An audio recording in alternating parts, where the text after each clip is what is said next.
Bonjour et bienvenue sur ma chaîne. Aujourd'hui je vais vous parler d'astuces entre guillemets quoi, de ce que j'utilise pour faire mes pochettes. En fait la pochette sur la dernière vidéo, je l'ai faite grâce à ces gabarits. Les gabarits qui sont faits en bois. Ce bois, d'après moi, je ne sais pas ce que c'est, mais ça doit être un bois imputrescible. Parce qu'en fait c'est une ancienne plaque qui servait, d'ailleurs on voit encore le trou, c'était pour une carrelette. En fait pour couper le carrelage, et puis donc la carrelette comme elle était vieille et puis que je n'utilise plus, en plus elle était cassée, donc j'ai récupéré le bois, je l'ai poncé, bon là il reste encore un peu à poncer mais bon c'est pas grave, et moyennant de rajouter une petite épaisseur par rapport à ce qu'on désire éventuellement, on arrive à une mesure une épaisseur de 3,5. Donc ça c'est ce qui a servi pour la pochette. D'ailleurs je vais vous montrer ça de suite. Voilà, je pense que ça devrait le faire. Voilà, donc en fait pour la partie où il y a la flasque, j'ai utilisé ceci. Donc on voit bien la forme, et ce petit morceau ici, donc là c'est juste du contreplaqué, il y a une épaisseur de 10 mm plus 5 mm, donc il y a 15 mm pour justement cette partie-ci de la pochette. Voilà, ça c'est les gabarits que j'ai utilisés. Bon, ça c'est juste un coup de scie qu'il y avait dedans, c'est pas grave. Donc voilà, désolé ça bouge un peu, mais c'est normal. Voilà, j'ai dézoomé, ce sera un peu mieux. Donc ça c'est ce que j'ai utilisé pour la pochette en question. Ensuite j'en ai fait d'autres, et donc je vais expliquer un peu. Je suis parti sur des modèles différents, donc ici sur le même principe que celle-là, mais beaucoup plus large et un peu plus long. Donc en fait ce sera éventuellement pour mettre un portefeuille, et je pars sur soit l'épaisseur de 20 mm, parce que tout ça je l'ai limé, enfin je l'ai poncé pour lui donner cette forme en fait, ou soit cette épaisseur là, donc 1,5 cm ou 2 cm pour mettre dessus. Donc voilà, je pense que ça se verra bien. Pour mettre éventuellement des cartes, il y a aussi la possibilité de mettre le permis de conduire, la carte d'identité et quelques cartes qui seront dedans. Bon, les cartes elles sont plus petites, ça voyagera légèrement mais sans plus quoi, et on risquera pas de les perdre de toute façon. Et donc ça c'est suivant le nombre de cartes qu'on doit mettre, donc 1,5 cm c'est la moyenne je veux dire, et quand on en a quand même un peu plus, il suffit dans ces cas là de mettre cette épaisseur, donc en 2 cm. Voilà, c'est à peu près les mêmes mesures, mis à part qu'il y en a un qui est un peu plus haut que l'autre, mais ça c'est pas gênant, de toute façon c'est ce qui sert pour le moulage, parce que je vais tout vernir, tout ce qui est en bois, pour le protéger d'ailleurs, parce que la pièce de cuir vient au dessus, et je m'arrange pour épouser ces formes. Donc là la forme elle est quand même rectangulaire, et il n'y a que sur le coin, je pense qu'on devrait peut-être bien le voir, que c'est arrondi. Voilà, c'est fait exprès, et tout ça c'est fait à la main, je l'ai pas fait qu'une machine, hein. Tout ça c'est avec papier de verre et tout à la main, et une cale bien sûr pour le papier de verre. Donc ça c'est pour faire une pochette. Ensuite j'ai pris l'idée de faire ce gabarit. Bon, l'épaisseur 3 cm ça tombe impeccable, parce que j'ai une scie pliante, donc pour couper les branches, tout ça, et normalement il n'y a aucun souci, elle rentre dedans et elle va sortir un petit peu. Il y a aussi possibilité, même si elle est un peu plus fine et moins large, de mettre, d'ailleurs je vais peut-être les faire voir, ce sera peut-être aussi bien, de mettre d'autres types de scie, et ça ce sera quelque chose d'intéressant. Bon, je suis obligé d'aller chercher le matériel parce que je ne l'avais pas préparé, parce que je pensais pas d'ailleurs montrer, mais je pense que ce serait quand même la meilleure des choses de montrer ce qu'on veut faire quoi.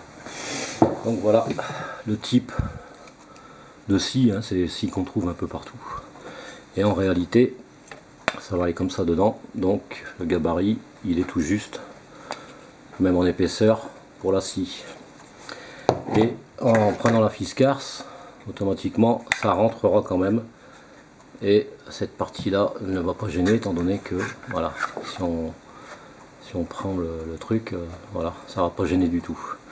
Donc ce sera une pochette pour mettre les scies pliantes. Donc possibilité de différentes scies, quoi. Je pense que pratiquement toutes les scies du marché devraient aller dedans. Ça c'est pour les scies. Et j'ai décidé aussi de faire un gabarit. Donc là avec une cale de 5 mm en contreplaqué, tout ça c'est collé vissé. Pourquoi? Simplement pour ceci. C'est, comme on peut le voir, l'aspi venin. Et donc ça c'est quelque chose à avoir sur soi. Donc ça veut dire qu'on peut éventuellement aller quelque part sans sac à dos. Juste une petite pochette, mais si on veut emporter les choses vraiment importantes et principales, je pense que ça en fait partie. Et donc ça permettra de pouvoir le mettre dedans. Voilà, faire une pochette, hein, comme on peut voir. Ça passe. Donc il y aura possibilité de l'attraper par ici. Et il y aura un rabat qui sera sur le devant. Et ce sera pas lourd, quoi. Donc ça c'est des pochettes que j'ai en prévision. Là, ce que je vais faire, pour moi d'ailleurs. Donc il y a une pochette pour l'aspi venin, il y aura une pochette pour les scies et une pochette pour le portefeuille, les papiers et tout. Voilà, c'est plus pour l'urbain que pour le bushcraft. Ensuite j'ai ce petit modèle. Donc ce petit modèle, simplement parce que j'ai trouvé des boîtes de ce type là. Je ferai pas la pub en disant dans quel magasin. Mais bon, c'est un magasin en 4 lettres. Et c'est le même modèle, voilà, c'est les mêmes dimensions. Donc comme on peut voir, ça passe sans aucun problème. Voilà, donc ce sera pour mettre genre un petit feu ou un truc comme ça, quoi. Et ce petit gabarit, éventuellement pour ajouter sur une pochette un briquet. Bon, j'ai pris ce briquet là, mais si on prend les briquets bien connus, les briquets Bic qui sont plus larges, un peu plus larges, un peu plus épais, ça va passer sans aucun souci. Ça veut dire que éventuellement il y a possibilité, si on met ce type voilà, ce type de gabarit pour la petite pochette, à côté on peut mettre une autre petite pochette éventuellement pour mettre le briquet, et là les cartes bancaires ou cartes de visite, tout ce qu'on veut, quoi. Voilà, donc il y a plusieurs possibilités, et c'est toujours intéressant de pouvoir avoir quelque chose qui soit entre guillemets multifonction. Voilà, donc ça c'était pour la petite explication, ce que j'utilise, et puis voilà, quoi. Donc ça va me permettre de me faciliter grandement les choses, d'avoir ces gabarits pour mouler le cuir par au-dessus. Éventuellement j'essaierai de trouver un système pour, en fait, parce que j'utilise un contreplaqué qui est en dessous et que je pose dessus. Alors pour éviter que cette pièce va bouger, je prévois éventuellement en mettant, on va dire, trois petits tenons. Ce qu'on trouve en général, c'est des petites chevilles en bois qu'on se sert pour assembler les meubles. Donc ils seront coupés en deux, et je ferai des trous ici dedans, et puis je mettrai des petites chevilles, et sur le contreplaqué il y aura les trous aussi, et donc dans ces cas là cette partie-ci ne bougera plus, ça fera un ensemble, et il n'y aura que le cuir quand je vais le tendre et le travailler, ce sera l'ensemble qui bougera, mais ça bougera pas au niveau du cuir. Voilà, donc ça c'est en prévision par la suite. Donc voilà pour ce qui est de l'explication pour ce qui est des gabarits. Et puis une autre petite astuce que j'ai vue sur une vidéo, c'est une chaîne américaine je pense, donc j'ai trouvé ça vachement intéressant, et en fait j'ai reproduit ce que la personne avait fait, hein. Donc c'est pas moi qui l'ai inventé, sauf que la personne utilise des plaquettes de bois un peu moins larges, et il y a du papier de verre dessus, donc avec des grains différents, et ce papier peut aussi aller dans l'eau, hein. Donc moi je me suis dit, du bois, si c'est du bois putrescible et qui craint pas l'eau, tant mieux. Mais comme j'en avais pas, et que j'avais ce type de matière, en fait c'est un genre de plastique, c'est ce qui sert pour les panneaux d'affichage, je pense. C'est quand même assez léger, et puis ça craint pas l'eau. Et donc j'ai mis le grain qu'il y a dessus. Alors il y a d'un côté et il y a de l'autre, bien entendu. Ça fait 5 cm de large, ça c'est suffisant, et ça va servir pour affûter les outils. donc grain de 240 qui est quand même assez gros.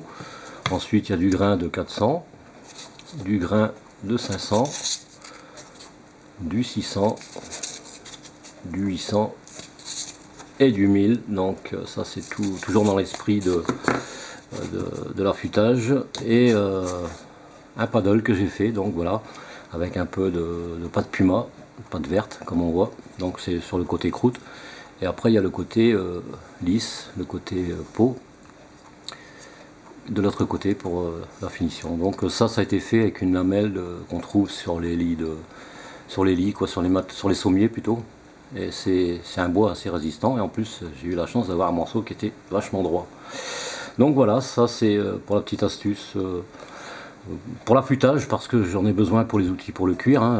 Éventuellement ça peut servir, comme si on prend cet outil, éventuellement de pouvoir l'affûter, hein, passer un coup dessus, et puis après pourquoi pas passer un coup sur la pâte, puis passer un coup de l'autre côté, et puis après y aller pour la finition quoi. Et je peux vous dire que ça, là déjà il coupe, mais si j'avais dû le raffûter, il serait aussi tranchant qu'il est là. Là j'insiste pas parce que c'est déjà fait. Et donc voilà, avec des feuilles de papier de verre. Donc c'est un papier de verre qui résiste à l'eau, hein. C'est du papier qui peut être mouillé. Donc ça c'est un avantage, qu'on trouve dans pas mal de revendeurs de matériaux, hein, matériaux, outillages, etc. etc. C'est vrai que j'en ai pas trouvé partout, mais bon là j'avais réussi à ce moment-là à en trouver, et puis j'essaierai par la suite de voir si je peux trouver au-delà du 1000, parce que ce serait quand même intéressant. Bah voilà, ça c'était pour les petites astuces, parce que je trouvais que c'était intéressant de le partager, hein. Peut-être que d'autres personnes ont vu la vidéo de la personne, c'est un américain je pense, qui avait fait ce type de plaquette, en fait, pour l'affûtage de ses outils. J'ai trouvé ça vachement intéressant, et puis je me suis dit bon ben voilà, je vais refaire une vidéo en français en expliquant un petit peu l'utilisation et tout le reste, puis voilà quoi. Donc ça je trouve que c'est vachement intéressant. Maintenant on peut le faire avec du contreplaqué, on peut le faire avec ce qu'on veut, hein. Ça c'est au choix, hein. Moi j'avais eu ce type de plastique, c'est des panneaux, c'était des chutes qui étaient un peu difformes on va dire, et j'ai trouvé la possibilité de découper des bandes dedans. Ça se coupe à la scie Egoin, hein, sans aucun problème, et après ça se ponce un coup. Et pour ce qui est du papier de verre, ça a été posé avec un double face, hein. Et je peux vous dire que c'est du double face qui est costaud. J'ai pris un petit rouleau de 5 mètres d'ailleurs, il reste un fond de rouleau, c'est un double face. De toute façon il suffit de prendre quelque chose de résistant, genre pour la moquette, et puis ça tient vachement, et ça fait pas de surépaisseur, ça fait pas de bourrelet, ça fait rien, c'est vachement plat quoi.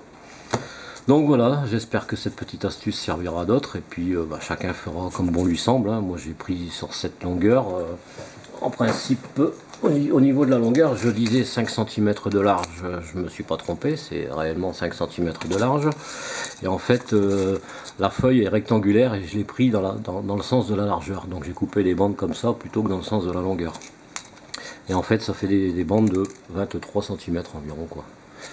Voilà, et une de chaque côté, donc il me reste encore des bandes, il y a de quoi faire. Il suffit dans ces cas là de les décoller.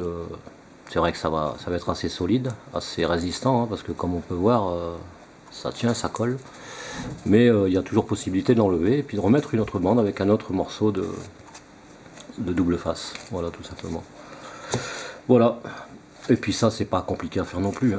Avec des bandes de cuir, je pense que c'était des bandes de 50 aussi, voilà, tout à fait, 50 sur la longueur, sur 29, là c'était des bandes qui me restaient. Pourquoi sur 29? Simplement parce que c'était un morceau de bois qui était déjà coupé, et je me suis dit bon ben voilà, on va faire, puis le cuir il faisait 29, donc j'ai mis tout à la dimension, et c'est suffisant, parce que j'en ai un plus petit comme ça pour mes outils de Mora.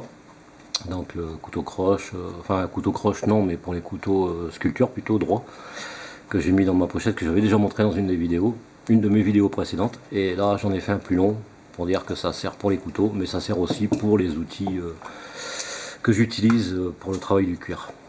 Voilà, donc les gabarits, les des petites plaquettes pour poncer, hein, de 240, 400, 500, 600, 800 et 1000, plus pour la finition bien entendu, d'un côté et de l'autre, voilà.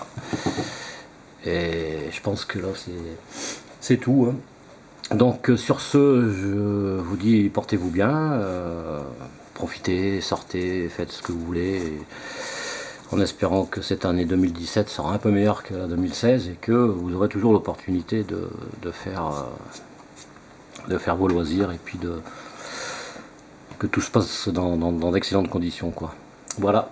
Sur ce, je vous dis à très bientôt. Merci de suivre ma chaîne et puis n'hésitez pas à mettre des commentaires, liker, hein, que ce soit un pouce comme ça ou un pouce comme ça, peu importe. De toute façon, il y a des gens qui s'amusent à mettre des pouces comme ça. Si ça leur plaît pas, bah, qui regardent pas la chaîne et puis voilà quoi. Et n'hésitez pas à vous abonner si ça vous intéresse. Allez, je vous dis à très bientôt et je vous souhaite tout le meilleur. Allez, bye bye.